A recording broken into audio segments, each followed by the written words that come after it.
अगर आप प्लेन में बैठे हैं या फिर कभी प्लेन की कहानियां सुनी हैं, तो प्लेन में सबसे पहले जिम्मेदारी होती है पायलट की, और पायलट के कंधों पर ही होती है उन सभी यात्रियों की जिम्मेदारी जो जमीन से कई हजारों फुट ऊपर आसमान में उस एक इंसान के भरोसे रहते हैं जिसे उन्होंने कभी देखा भी नहीं।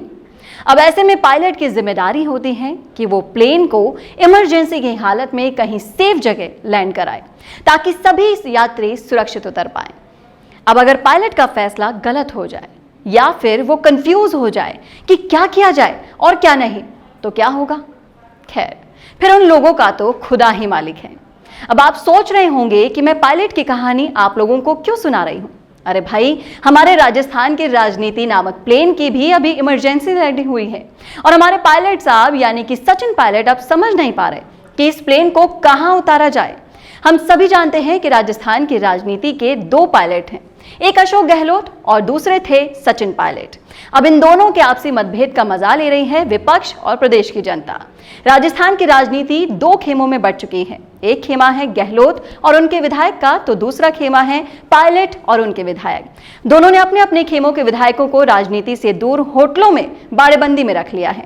अब ऐसे में राजनीतिक पंडित अलग अलग कयास लगा रहे हैं। कई लोग कह रहे हैं कि अशोक गहलोत सरकार के दिन पूरे हो चुके हैं। दूसरी ओर ये भी कयास लगाए जा रहे हैं कि जादूगर से पंगा पायलट की राजनीति तक को खत्म कर सकता है। अब पूरे देश के सामने ये सवाल है कि अब क्या करेंगे सचिन पायलट, क्या होगा उनका अगला कदम, क्योंकि जितने साल अशोक गहलोत राजनीति कर चुके हैं उतने साल के तो सचिन पायलट खुद हैं। चलिए इन सब बातों से निकलकर बात करते हैं सचिन पायलट का अगला कदम क्या होगा। अब सचिन पायलट के पास सिर्फ 5 के ऑप्शंस बचे हैं क्योंकि वो अपने पद से कब का हाथ धो चुके हैं। पहला विकल्प जो सचिन पायलट यूज कर सकते हैं, सचिन पायलट सीधे संपर्क करें आला कमान से और अपने पद प्रतिष्ठा के लिए समझौता कर ले, या फिर यूं कहूं कि सचिन पायलट की नैया अब अगर कोई पार लगा सकता है तो वो सिर्फ आला कमान ही है। जैसा कि हम सब जानते हैं कि सचिन पायलट देश के उन परिवारों में से हैं जिनकी हमेशा से दिल्ली में उठ बैठ रही हैं, गांधी परिवार से नजदीकियां रही हैं।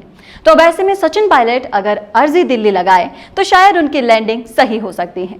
दूसरा ऑप्शन, राजनीति जितनी आसान बाहर से दिखती है उतनी होती नहीं है। राजनीति में कब क्या हो जाए कोई कुछ नहीं कह सकता। ये मैं नहीं कह रही, ये कुछ दिन पहले कहा था सचिन पायलट ने, और उसके बाद की फिल्म तो पूरे प्रदेश देख ही रही है। राजनीति टिकी है नंबर गेम पर, और सचिन पायलट होने के बाद भी इस नंबर गेम में गच्चा खा गए, क्योंकि विधायकों का जो धड़ा सचिन पायलट के पास है वो ना कांग्रेस के काम का है और ना बीजेपी का। अब ऐसे में सचिन पायलट के पास सिर्फ ये ही ऑप्शन बचता है कि वो अपने घर वापसी करें और तब तक संघर्ष करें जब तक उनके पास विधायकों की संख्या 25 या उससे ज्यादा ना हो जाए, क्योंकि अगर बीजेपी भी सचिन पायलट के हाथ थामती है तो उन्हें भी सरकार बनाने के लिए 25 विधायक तो कम से कम चाहिए ही। तीसरा ऑप्शन सचिन पायलट के सामने कुछ इस तरह का ही है कि सामने एक अंधेरी रोड है और उस पर एक दिए या मोमबत्ती के सहारे चले जाना है। आसान शब्दों में कहूं तो तीसरा विकल्प सचिन पायलट के पास है एक नया संगठन या एक नई पार्टी बनाने का। बस उन्हें अपने विधायकों को ये विश्वास दिलाना होगा कि उनकी सदस्यता जरूर जाएगी, पर उन्हें सम्मान जरूर दिलाया जाएगा। हम सभी जानते हैं कि राजस्थान में तीसरा मोर्चा खोलना यानी कि अपनी राजनीति एक अंधेरे कुएं में से धकेलने से ज्यादा कुछ नहीं है, और इसके लिए हमारे पास घनश्याम तिवारी जैसे पहले से ही उदाहरण है।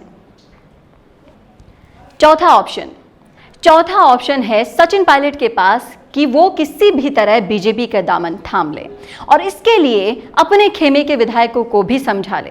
पर उससे पहले सचिन पायलट को उन्हें यह वादा करना होगा कि वो बीजेपी में विधायकों के सम्मान और हकों की पूरी तरह से रक्षा करेंगे। पर यह राह सचिन पायलट के लिए किसी मुश्किल डगर से कम नहीं होने वाली, क्योंकि पायलट खेमे के कुछ विधायक अपने राजनीतिक करियर के उस दौर में बैठे हैं जहां वो अपनी राजनीतिक विरासत का हस्तांतरण करने की सोच रहे हैं और उन्होंने पूरी उम्र कांग्रेस में दे दी। अब लास्ट में बीजेपी में जाकर अपने राजनीतिक करियर पर दाग नहीं लगवाएंगे। 5वां और आखिरी विकल्प, दोबारा चुनाव। अब आप लोग ये सोच रहे होंगे कि दोबारा चुनाव किस तरह संभव है। अगर किसी भी तरह सचिन पायलट अपने पास एक अच्छे और मजबूत नंबर इकट्ठा कर ले और अशोक गहलोत के किले में सेंध लगाने में कामयाब हो जाए और अशोक गहलोत और उनकी सरकार को घुटने पर लाकर अपने अपमान का बदला लेकर अपने विधायक पद से इस्तीफा देकर दोबारा चुनाव करने की मांग करें। यह विकल्प आसान तो नहीं है, पर अपने आत्मसम्मान की रक्षा करने के लिए बेहतर जरूर हो सकता है।